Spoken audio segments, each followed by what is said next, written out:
koji će govoriti o stvaranju ekstremnih islamskih organizacija, ciljevima istih i njihovom mjestu u Srbiji u regionu, pogotovo vezano za iscijeli moderne islamske organizacije.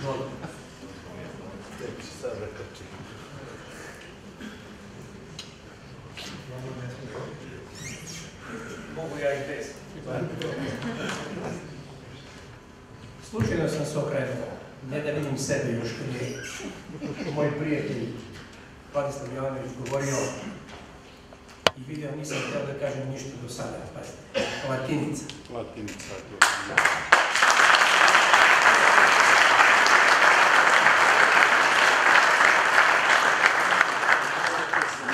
Jednu bitku mi nismo u stanju da dobijemo, mi koji sedimo ovdje, a drugi su gori od nas. Najbolje bi bilo da se sad svi pokupimo i dolemo u kući. Ja vam to najozbiljnije kažem. Niko od vas nije ustao da ljubazno i lepo zamoli da se ovo promeni i da bude ćirilica. Ja sam teo, a ne smem. Zato ćete izgubiti bitku. Ko sme taj može, ko sme taj ide napred. Profesor je to vjerno rekao, ili Živojin Mišić, ko je to rekao? Ja znam da se pripisuje Mišiću.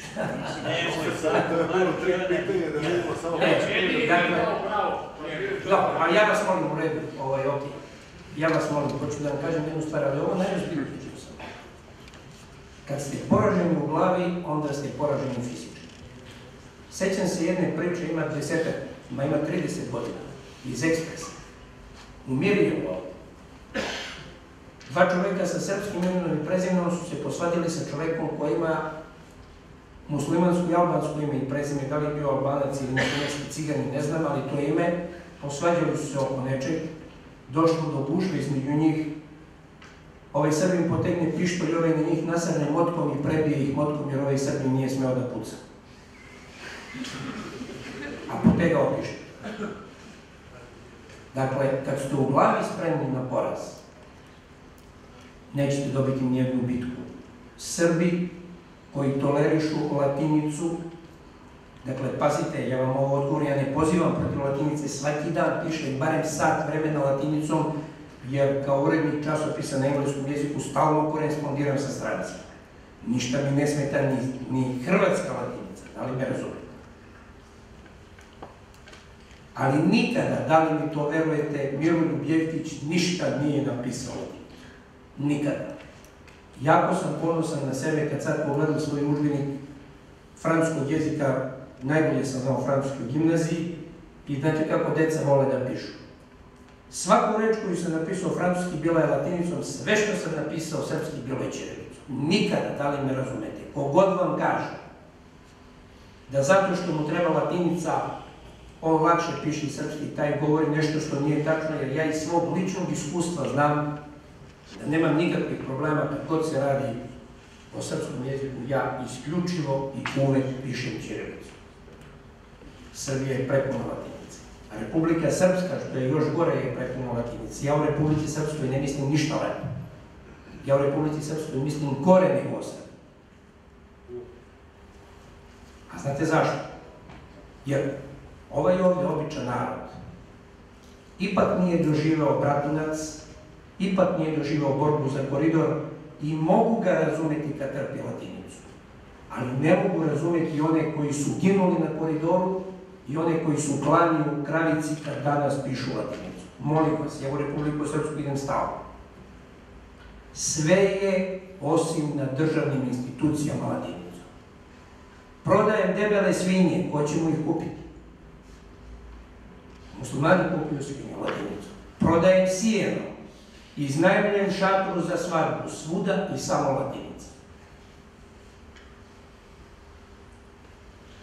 Razmislite o tome. A onda bih prešao na moju temu. Kada je pre 20 godina, pred izbijanje ovog rata, ovi malo stariji će se toga setiti, počela srpskom i jugoslovenskom, ali pre svega srpskom štampom, da kruži priča o tome kako postoji plan da se sve srpske zemlje nasele muslimanima koji će se dovesti iz zapadne Evrope i iz Turske. Ta priča je čak i meni, koji sam tada imao 20 godina bavljenja islamskim pitanjima, delovala malo neverovatno, ali sam je ipak koristio i bio sam jedan od glavnih zastupnika da na taj način pokušam da probudim javno mnjenje. Evo, prošlo je 20 godina i ta priča se realizuje. Pokazuje se da je od svih islamskih terorističkih organizacija, od svake vrste oružanog džihada, ta priča koja je posledica muslimanskog prirodnog odnosa prema životu jača, a prirodni odnos prema životu to je biološko obnavljanje populacije. Sada se pokazuje kao potpuno realna mogućnost da se za 3 generacije, a možda i ranije, pazite, Evropa u potpunosti arabizuje. Da Evropa u potpunosti prestane da postoji. Netačno je da je Zapad protiv nas. Nikada nije Zapad bio protiv nas. Nikad nije bombardovao Zapad nas. On je bombardovao sebe. Oni su umrli i oni su odlučili da se predaju. I bilo je potpuno logično da su dozvolili da se nama dešava ovo što se dešava, kad dozvoljavaju ovo što se njima dešava sada. Oni huškaju Orbana i Fica da pričaju ono zbog toga što je sticajem okolnosti evropsko javno mnjenje potpuno razbijeno. Vi imate ljude koji više nisu spremni ni za što. Dakle, to je sistem koji počiva na ideologiji poraza i na ideologiji samouništenja. I nikakve islamske terorističke organizacije i islamska država i slično nisu potrebne Evropi da prestane da postoji, a mi smo, nažalost, deo te Evrope jer u kulturnom smislu pripadamo tom judeo-hrišćanskom modelu civilizacije.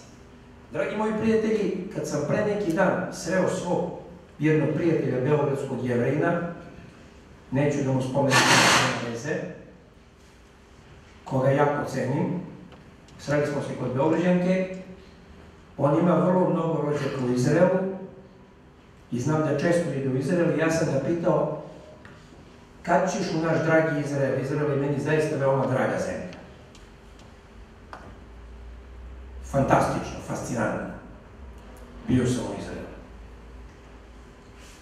On je rekao, nisam bio poslednjih nekoliko meseci, ali se spremam na zimu ovo ono i odjednom on poče priču, uopšte ga ja nisam pitao, on poče priču i kaže, ako zbog islamske države Izrael propadne, ti moji rođaci će doći kod mene. Dakle, o propasti svaki čovek priča tek onda kad se propast već desila, da li ste me razumeli, kad nema spasa. Bio sam zblanut da to čujem od Jevrejina, a to što sam čuo od njega, što je bilo između nas, pritom on zna da ću ja to pričati jer to nije tajna, ne pričamo nečemu drugom, možete da vidite u poslednjem broju ovog nedeljnika, nemam uopšte nameru da ga hvalim, uopšte ne mislim o uredniku mnogo lepo i u tim novinama, ali ima priča upravo ta koja potvrđuje ovo što sam vam rekao, da je 400.000 Izraelaca uzelo pasoše zapadnoevropskih zemalja. I da broj onih koji uzimaju pasoše zapadnoevropskih zemalja sve više i više raste. Ako su Jevreji koji su uložili sve od 1898. godine u političkom smislu, od formiranja Svetskog cionističkog kongresa došli dotle da razmišljaju o mogućnosti da nestane Izrael, da li vam je jasno šta je onda preostalo za London, za Pariz, o Beogradu neću ni da govorim. Stanje je dramatično, tragično. Nemam reči kojima mogu da opišem to. 30 godina govorim o tome i za tih 30 godina stalno žanjem mržnju i prezir. Dakle, Ne postoji čovjek koji u ovoj Srbiji mene ne mrzi, da li me razumete? Najozbiljnije vam to kažem, ne mislim na vas, od onih koji se bave društvenim poslom. Bila je 93. ili 94. bila jedna svadba, sad ću govoriti o imenima. Svadba je bila u nekom restoranu u jednoj od onih ulica Svetozar Marković ili slično koje vode dole prema Beograđanki. I zašto sam napolje naišao je Dušan Bataković. Ja sam izašao malo da se ohladim. I Dušan Bataković meni kaže, znaš li da mi je sin Milorada Ekmečića rekao da si ti posvađao Srbe sa muslimanima? Ja sam mu rekao, slušaj Dušan, ako sam ja posvađao Srbe sa muslimanima, a Srba i muslimani ima 10 miliona, onda to znači samo dve stvari, da su Srbi i muslimani svi budali ili sam ja Bog.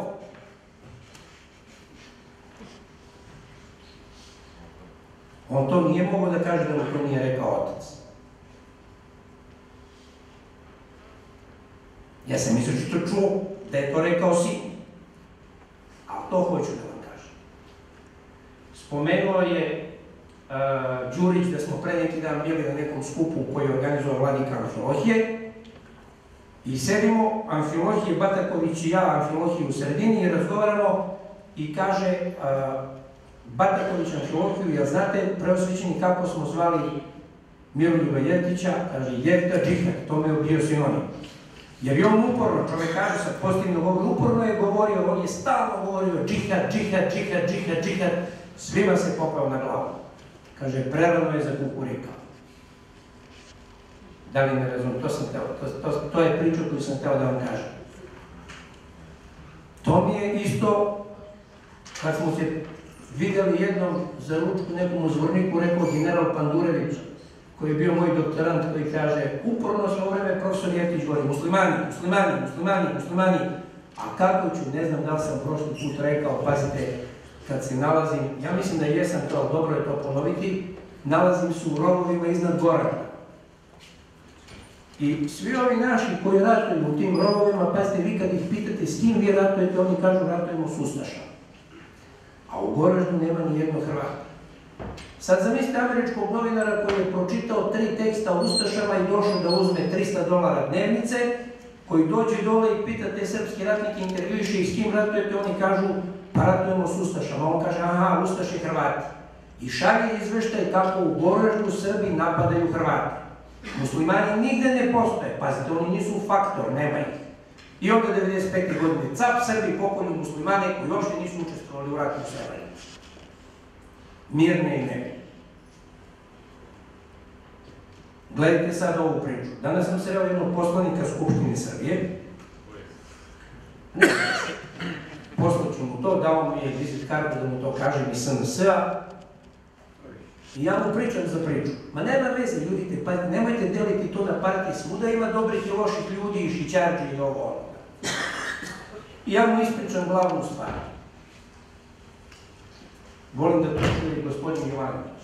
Imao sam sreću da je me vladika Artemije, koji je pogrešno procenjujući situaciju za vreme ratova 90. godina, potpuno pogrešno, ali jako čestit čovjek. Pazite, ovo je velika grehota ova priča oko tih para. On je jagnje Božje, bio sam s njim 4 godine, to vam tvrdim, on je jagnje Božje. Razumite, da on ukrade nešto, ništa mu ne treba, on umire od gladi. I ja sam umiro od gladi pored njega. Dakle, imao sam čast da on kao čovjek od američkog poverenja velikog, i su Amerikanci tad ga koristili za sebe i mislili su da će da ga iskoriste, jer je on siromah pogrešno verovao da su Amerikanci protiv Miloševića zato što je komunista i čim budu došli ne komunisti na vlast da će Amerikanci da stanu na našu stranu. I oni su mu dali nevjerovatan kredit, pričamo vrlo otvoreno, da vidite kako to ide, kako se sve to zbiva, ovo su čak neke stvari koje ne treba ni da se pričaju. Ali ja ću vam ih reći da vidite jer su vezane za našu tragediju, za našu propast. Imam gramatu da sam njegov spoljno-politički savjet. Kad smo se upoznali 2004. godine, upoznajemo se danas, on kaže, hoćeš li ti sa mnom u Ameriku? Ja kažem, hoću. On kaže, idem u petak. Nemam pasoš, nemam ništa, kaže, sve je u redu. Popodne dolazi čovjek od mene kući, uzima moj pasoš, ja ne idem u američku ambasadu uopšte, da li me razumete, cap, viza u pasošu, sutra dobijem.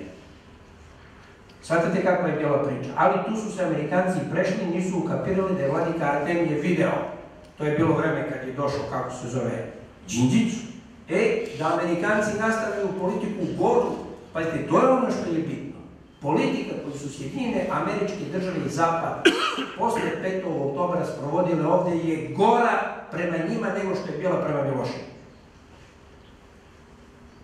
To ne znam da je neko primetio. Više su pritiskali njih i više su pravili štete njima nego što su pravili štete Miloševiću. Dakle, vladika Artemije je to vidio i okrenuo priču na drugu stranu.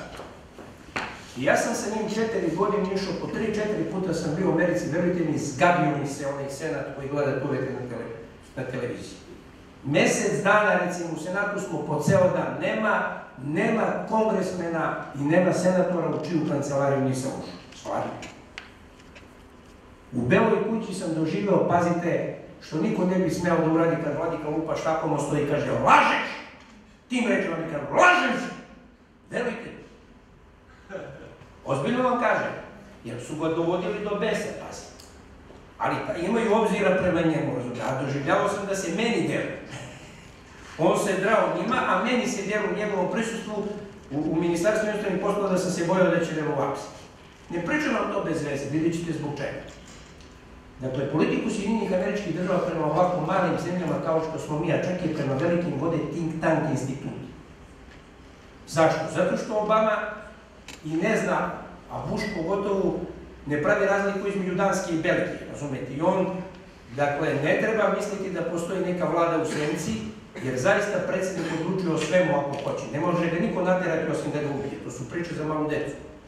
Ali on ne zna i sluša one koje radi. Našli smo se u institutu koji se zvao Hudson. Svi lako možete da proverite, to je www.hudson.com. Samo Hudson institutu, pišite i vidjet ćete. Prima nas Ken Weinstein, Jevrin, po imenu i prezimenu, vrlo bitno, zamjenik direktora instituta, u ovom momentu je direktor instituta. Sve to možete da vidite ako hoćete da proverite. I vladika priča priču, pazite, o tome kako on, da bi otišao u svoje episkopsko sedište u Prizren, mora u Gračanici da sedne u američki oklopni transporter, želeći da kaže u kakvom je stanju običan čovjek. A ovaj nesretni modak Simeon, koga isto gore za te pare, ne znam, neću to da se mešam, da li je neko uzeo neke pare ili ne, ali po srpskom pitanju, znate šta je uradio? On je zmaj. Zmaj nad zmajem. Više je uradio nego sva ministarstva inostranih poslova u posljednjih 20 godina. Vam ozbiljno? I odjednom Weinstein kaže, a da li znate vi nešto o prisustvu islamskog fundamentalizma na Kosovu? Vladika se okreće i kaže, ovde je naš profesor, on će o tome da vam kaže nešto, a meni kaže, profesore, budite kratki. I ja znajući da ako ga zaintrigiram svojom pričom, da će on odmah otići da proveri podatke koje sam mu dao i ako kažem jednu pogrešnu zapetu da će svo moje svedočenje baciti u vodu i ja se kao kobac ustremim na tu priču i kažem mu 10 kao beton tvrdih rečenica. Sad prekidam ovde da sam stao, ponavljam priču koju sam pričao danas o onom čoveku iz SNS, da vidite koliko je kapitalno o čemu se radi. I završio se sastanak, izašli po napolje i Simeon više od mene pola metra, nije toliko, šalim sam vrlo visoko, kažem, profesore, vi to niste primetili, jer to ću vam ja reći. Kaže, dok je vladika pričao, meštenje drevno. Kad ste vi počeli da pričate, kaže, on se ustremio kao kovac. I sad se ponovo vraćamo to, ja završavam priču, okreće se mešten i ovako kaže vladiki Artemiju. Your Grace, preosvećeni vladiko, vi ste ovdje došli, kaže, da molite američku pomoć za očuvanje Kosova u sastavu Republike Srbije. A ja vam kažem da ste vi glavni tačni lobista. Sve što radite, svaki dinar koji ste dali pravi nezavisno Kosovo. I sve što radi vaša vlada i vaši političari i ministarstvo i svi pravite nezavisno Kosovo, Albancima ne treba niko drugi osim vas. Ovi se čovjek izgubio, misle vladi. Ne može da shvati o čemu se radi. Kaže, slušajte dobro, odluka o tome da Kosovo bude nezavisno je doneta. U ovakvim uslovima, kad se vi žalite na ugrožena etnička prava Srba, vi kod Amerikanaca možete da isposlujete maksimalno da se prava Srba na Kosovu i Metohiji, odnosno na nezavisnom Kosovu, on ne kaže Kosovo i Metohija, zaštite u okviru nezavisno priznatih granica. Dakle, to je jedno. Američka politika se koncentriše na ljudska prava i na borbu protiv terorizma. Ako želite da Kosovo ostane u sastavu Srbije, koncentrišite se na priču koju priča ovaj vaš profesor. Dokažete li vašim sagovornicima ovde da je to što on govori tačno, a to je da je Kosovo buduća baza Al-Kaide, i onda je to malo eufemistički rekao, možete da isposlujete da ne da Kosovo ostane u Srbiji, nego da nema ni Kosova ni Albanije. Pazite, to je. I daje recept kako se ponaša. Od te 2004. godine ja molim i kumim da se priča o albanskom pokretu kao nacionalističkom zabrani zakonom, bukvalno ja sam za slobodu reći ne zabranu, jer svaka priča o albanskom pokretu kao nacionalističkom i o Velikoj Albaniji u stvari je u prilog stvaranja Velike Albanije, jer Zapad vidi da se sada vrši ova radikalizacija. Ovo je vrlo važno što je gospodin Jovanović malo rekao, Bosna nije smela da bude nezavisna, da ne bi muslimanski faktor bio samostalan i na taj način opasan, pa Srbi i Hrvati treba da kontrolišu. A zašto su onda dali nezavisnost Kosovu koji ima 99% muslimana? Pa zato što su svo vreme Albance računali kao potpuno sekularizovan narod po ovoj priči koji nije religiozan, a nominalno su muslimani. Razumete? Znači sad se vraćam ponovo na ovu priču. Dakle, ako govorite o albanskom nacionalizmu, albanski nacionalizam obavezno i ta teorija od njemu podrazumeva jedinstvo pravoslavnih, rimokatolika i muslimana. A to znači izrazito antireligiozna politika. A kad su izrazito antireligiozni, onda nema nikakvih mogućnosti da se kod njih zapati Al-Kaida. Kako će ljudi koji ne veruju u Boga da budu za Al-Kaidu? Znači, svaka reč o Velikoj Albaniji u stvari pravi Veliku Albaniju. Jer Amerikanci između Velike Albanije i Kosova kao mosta preko koga će Al-Kaida da deluje na Evropu, izbor je vrlo lak, biraj Veliku Albaniju. Da li ste me razumeli? Ja sam uzeo i napravio na 2 stranice. Samo na 2 stranice. To što mi je rekao Venštajn, ništa drugo. I to sigurno znam. Poslao sam Patrijarhu, dobio je Marko Đurić, sekretar Kancelarije za Kosovo, ima Ivica Dačić, i to kruži, to imaju svi, imaju i DB, i ništa se u politici Srbije prema tom pitanju ne menja, i dalje svi pričaju o Velikoj Albaniji. I pričom o Velikoj Albaniji, sad ću se vratiti Teodor Đurić. Vrlo je važna ova informacija koju sam hteo da kažem. Aha. Pazite, od svih istoričara koji su na teritoriji Srbije se bavili pitanjem Kosova i Metohije, jedini čovek koji je to znao kao istoričar je njegov mentor Bogomil Hrabar, čije ime vama možda verovatno ne znači ništa. On je bio Rusin ili Slovak. On ne zna se šta nije pročitao i šta nije napisao. Sinoć mi Marić kaže, zna Marić, prati ga da je napravio najbolji tekst o masonima. Dakle, svi znate za priču o Prizrenskoj ligi, jel tako, kao začetniku ideje Velike Albanije. Prizrenska liga je bila 1878. A Bogomil Hrabar je na osnovu arhiva napravio tekst od 80 stranica. To je skoro, pazite, knjiga koju objavio u Vranjskom glasniku, ali ko od vas zna da Vranjski glasnik postoji? Unutrašnji politički sukobi u Albaniji od 1912. do 1914. sa verskim predznakom. Pazite, znači, to je koliko 30 godina posle Prizrenske lige koja je začetnik Velike Albanije i nacionalističke i velikoalbanske nacionalne ideje. I kaže Hrabar, 1914. u Albaniji postoje 3 nacije. Svi pravoslavci su Grci, svi muslimani su Turci i svi katolici su okrenuti Italiji i Francuskoj. Nema albanske nacije. Priča o albanskoj naciji će se možda napraviti, ali ona ne postoji. Evo, ne da se nije napravila, nego nikad neće biti. Kod nas vam svi ponavljaju priču o Prizrenskoj ligi koja je bila najantialbanskija organizacija koja je ikad napravila. To su bili fanatici, ludački zainteresovani da ostanu pod vlašću sultana. Najveći neprijatelj ideje Velike Albanije je Edi Rama. On je sin pravoslavnih roditelja kršten u Rimokatoličkoj crkvi. Sve što je preživao starac Mujadin od semena, preživao je njegov deda i njegov pradeda i njegov čukundeda. Ako iko mrzi Hašima Tačija, mrzi ga on. Ali on to ne sme da kaže. Zato što broj hrišćana u Albaniji jeste samo 30%. Kako je na vlasti? Pa zato što je iskoristio ulogu našeg velikog prijatelja Envera Hodže, većih prijatelja imali nismo, da ste ne razumeli. Zabranjujući religiju, on je uspeo da zaista ubije islam kod velikog dela populacije.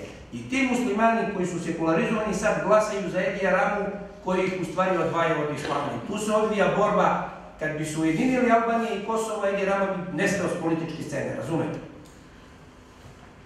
To ovde niko ne zna.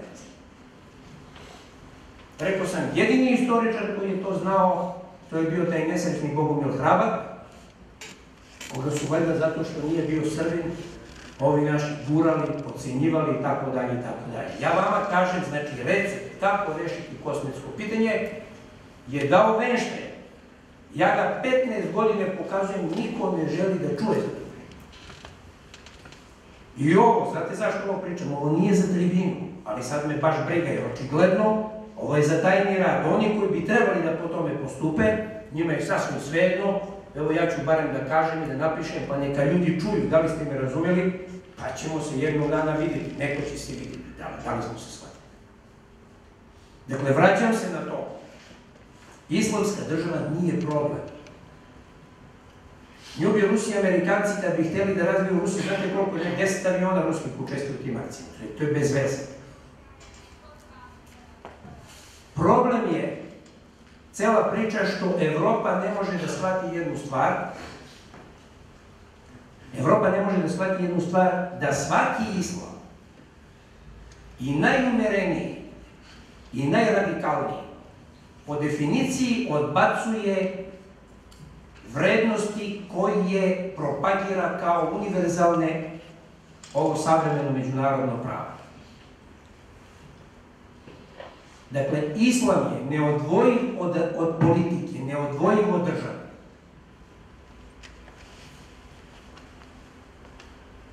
Ste me razumeli? On je neodvojiv od politike, neodvojiv od države i muslimani kad dođu u velikom broju u Nemačku ili Austriju, već to rade kad ih nema mnogo, a kamoli kad ih bude više, oni će tražiti da se ukine sekularni politički poredak i da se uspostavi islamski poredak. Koegzistencija različitih vera na istom prostoru nije moguća. Multikulturno društvo nije moguće zbog toga. A to je ono zašto se mi borimo i zašto se zalažemo i što se predaje na mom fakultetu osim mene, a zato sam ja svuda zabranjen. Ja sam zabranjen u politici, ja sam zabranjen na televiziji, kako se zove, mene možete vidjeti samo kod Marića, koga računaju za šarlatana. Kad ćete mene da vidite u 9 sati, kako se zove u dnevno? Možete da me vidite ujutru u 7 ponekad, na prvom programu. I to subotom kad svi spavaju.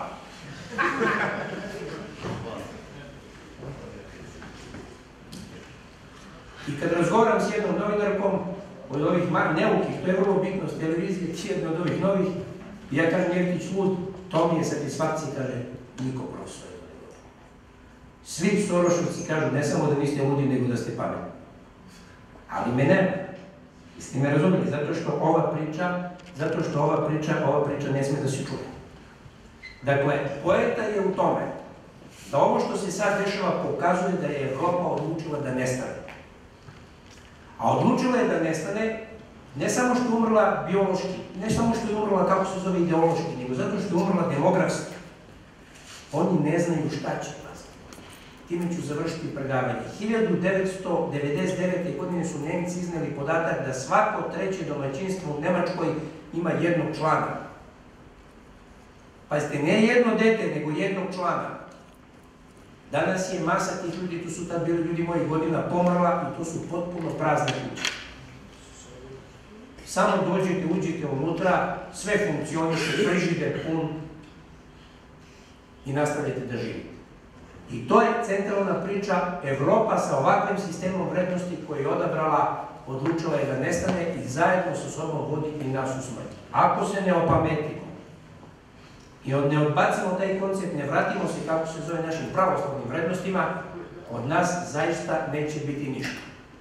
A ako pišemo latinicom, ne treba ni da se vraćamo pravoslavnim vrednostima jer ne možemo ni da im se vratiti. Hvala.